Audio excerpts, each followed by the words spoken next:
Hey guys, my beautiful people out there. We're at Aliso Viejo Country Club.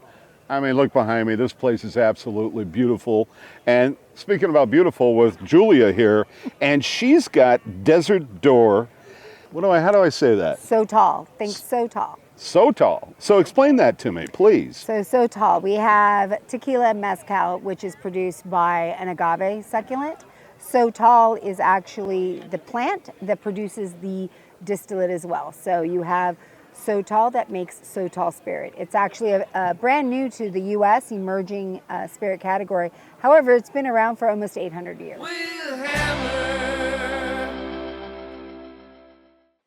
Is it still kind of the process? You take the agave, you throw it in a fire, right? You do the whole process. Exactly. So we actually harvest the Sotol plant. We wait about 13 to 18 years before it's fully matured. Wow. Yes, it is truly a sustainable plant. And that when we harvest, we actually keep the root system intact, so it allows that regeneration. So we harvest it, we discard the heart and tail and keep the piña, the heart of the distillate, and then in the same process, like tequila modified mezcal, we steam press distill. Today I actually brought you guys our original, which is right here in this cobalt blue. Very good. That doesn't have the bite. But this isn't, you're not farming this. This is... No, it grows wild. It goes Thank you. wild, Yes, yeah. it grows wild. So unlike when you'll see... my children. Exactly. Right? So in Guadalajara, you'll see carpeted valleys of agave plants. Right. Sotol that grows wild in the Chihuahuan Valley, that hits the southwest part of the U.S., which is Texas, Arizona, New Mexico, parts of Nevada, also hits the northwest part of Mexico. But it isn't something that we go and we plant. It grows wild.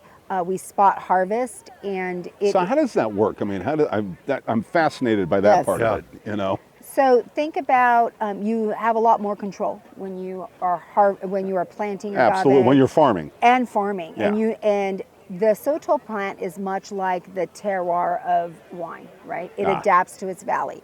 So we are actually the only U.S. distilled Sotol. So in Mexico, the terroir of the Chihuahuan Valley is very different like it is in the U.S. So the valley, the terroir in the Chihuahuan Valley in the U.S. and the Sotol plant adapts to our climate, our environment. Nice. So Julie, I got to ask you a question. It being Texas product, right?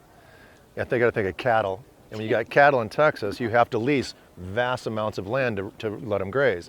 If this grows wild, do you have to lease the acreage to be able to harvest? Great question. Thanks. That's why I'm here. Thank you. Our distillery is actually about... Finally, he had a great question. I know. Okay, you're worth your weight in gold. You're hired. Or you can at least stay in your job. I can take the bottle home. There you go. So Driftwood, Texas is where our distillery is, and it's about 20 miles outside of Austin.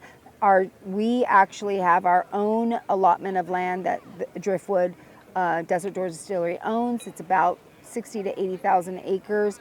And then we also partner with local ranchers for the additional. So we're roughly about 140,000 acres that we maintain and or have partnership. Who are very happy to allow you to come on their property and pay them some, for something they consider probably being a weed.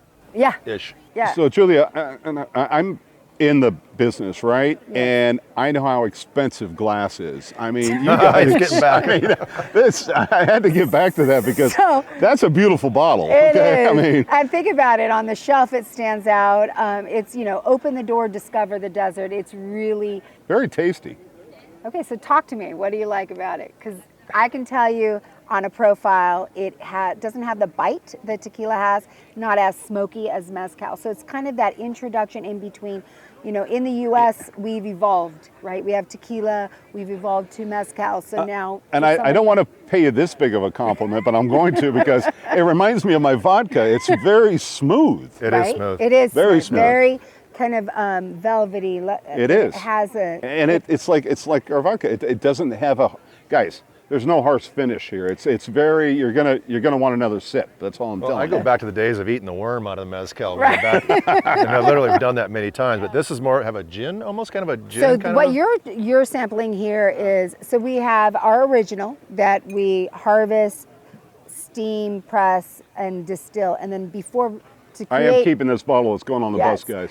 So to create our pollinator, which actually uniquely is tied to our nonprofit. So our founders, three military veterans, served in their respective branches of the military Love for that. 20 plus years. Love that. And when they went back to Texas, they all actually met at they figured out a way to immerse themselves and come back into civilian That's life. awesome. And they met at Texas Macomb Business School, entrepreneurship course. And what they discovered is along the way, unlike agave where we have issues with land availability, they needed to tie some kind of sustainability aspect. They opened up Wild Spirit, Wild Places, a nonprofit. This particular SKU and why you see it different in color is pollinator. It is actually tied to our nonprofit, and proceeds okay. from this support it. So Very cool. pollinator, we partnered in Texas with a local bee conservation agency that goes around and plants botanical gardens that promote local bees. The botanicals that were planted are used to infuse. Okay. So think this more like a tequila agave adjacent. This is a true in the fashion of gin. So I got a few things to tell you guys. Listen, number one, you got to always support our troops. The guy that drives my bus most of the time is a sergeant major, retired. In the front of the bus it says, "We support the troops." Always support the troops, because we wouldn't have the freedom that we have. And guys, Desert Door, check it out. Please, thank you. Cheers.